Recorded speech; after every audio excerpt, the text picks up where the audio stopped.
জল আসছে, বুঝতে পারলেন। পানি আছে আমার এই হাজার হাজার বিঘা ধরলেন যে আমাদের ক্ষতিগ্রস্ত। ভারত থেকে আসা পানির ঢলে প্রায় 11 দিন ধরে ডুবে আছে চাঁপাইনবাবগঞ্জের গোমস্তাপুর উপজেলার বিল কুজাইন বিল সহ বিস্তীর্ণ বোরো ধান ক্ষেত। মাঠের পাকা ও আধা পাকা ধান হঠাৎ তলিয়ে যাওয়ায় দিশাহারা হয়ে পড়েছে কৃষকেরা। অনেকের মাঠে কেটে রাখা ধান পানির তোড়ে ভেসে গেছে। অপরদিকে শ্রমিক সংকটে বাকি ধান ঘরে তোলাও এখন প্রায় অসম্ভব হয়ে পড়েছে। যেগুলো পাইছে ধরেন কি যে গেজে মেজে বরবাদ এলে খাওয়াও যাবে না।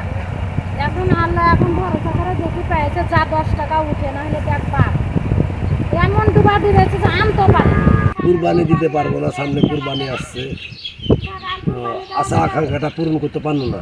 আবাদ ছিল 16 বিঘা, 9 বিঘায় ডুবে গেছে। ভারতের কোনো জল আসছে, বুঝতে পারলেন। পানি আছে আমার এই হাজার হাজার বিঘা ধরলেন যে আমাদের ক্ষতিগ্রস্ত। শ্রমিকের অতিরিক্ত মজুরি ও নৌকা ভাড়া করে ধান কাটতে গিয়ে কৃষকেরা বিপাকে পড়েছেন। বিলের একমাত্র ফসলের উপর নির্ভরশীল পরিবারগুলো এখন চরম দুশ্চিন্তায় দিন পার করছেন।